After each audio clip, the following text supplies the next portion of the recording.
요즘 우리나라 주택 시장에 정말 이상한 일이 벌어지고 있습니다. 다 지은, 그것도 아주 멋진 새 아파트들이 텅텅 비어 있다는 소식 들어보셨나요? 오늘 이 자료를 통해 도대체 왜 이런 일이 벌어지고 있는지, 그리고 이 문제를 해결하기 위해 정부가 어떤 계획을 내놓았는지 하나하나 알기 쉽게 파헤쳐 보겠습니다. 네, 바로 이 질문에서부터 시작해야 합니다. 왜 멀쩡한 새 아파트 수천 채가 주인을 찾지 못하고 전국에 덩그러니 남아있는 걸까요? 이게 그냥 인기가 없어서 그런 걸까요? 아니면 우리가 모르는 더 깊은 경제적인 문제가 숨어 있는 걸까요?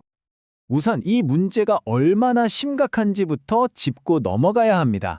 이 미분양 주택 문제가 그냥 골칫거리를 넘어서 자칫하면 경제 위기의 신호탄이 될 수도 있다는 이야기입니다. 특히 서울이 아닌 지방의 상황이 아주 심각한데요. 이게 단순히 집 몇 채 안 팔리는 건설사만의 문제로 끝나지 않는다는 게 핵심입니다.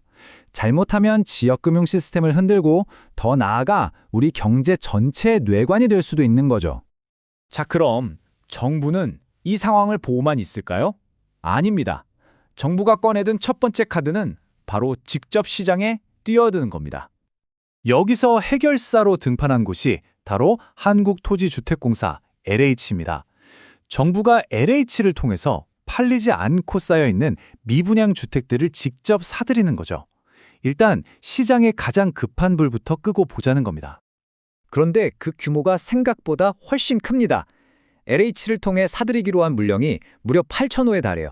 이 숫자만 봐도 정부가 지금 이 상황을 얼마나 심각하게 받아들이고 있는지 알 수 있죠.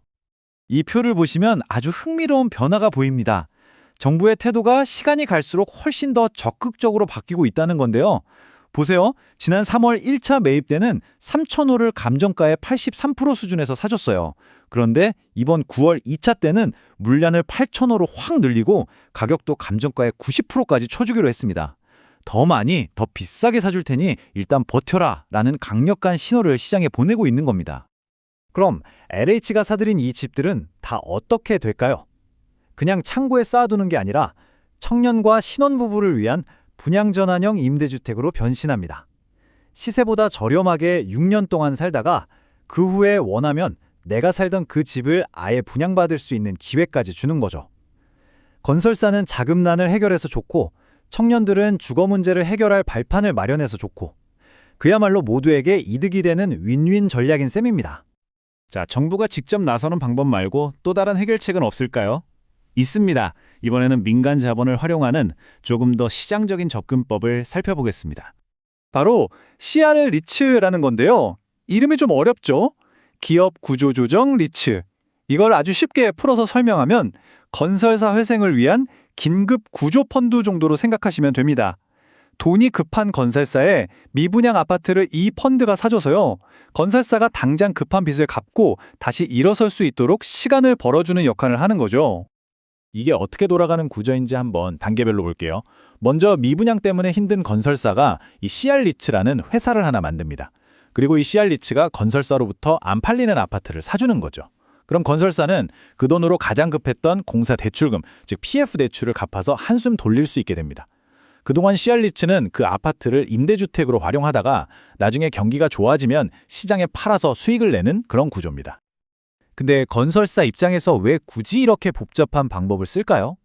여기에는 아주 강력한 당근이 있습니다. 우선 골칫거리였던 PF 대출을 털어내서 재무적으로 안정을 찾을 수 있고요.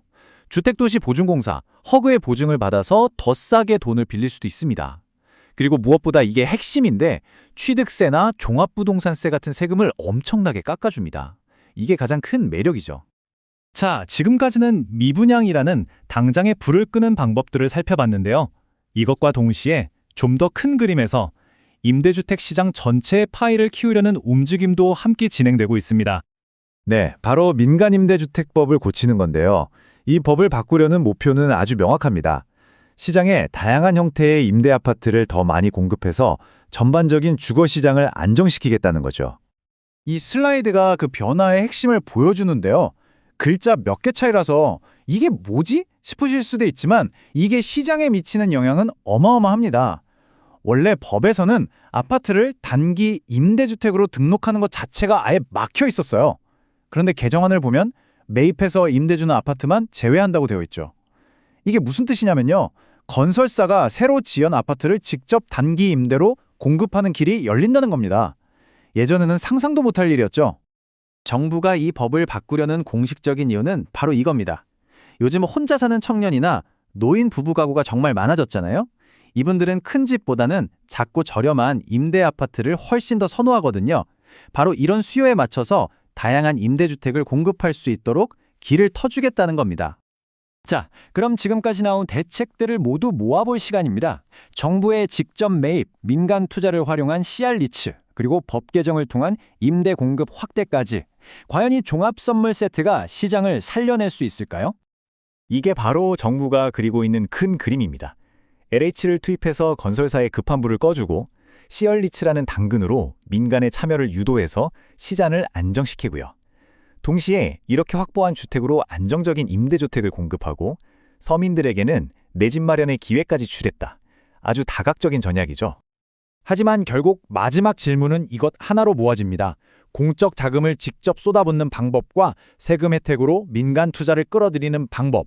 이 두 가지 전략의 조합이 과연 꽁꽁 얼어붙은 지방 주택 시장에 정말로 따뜻한 봄을 가져올 수 있을까요?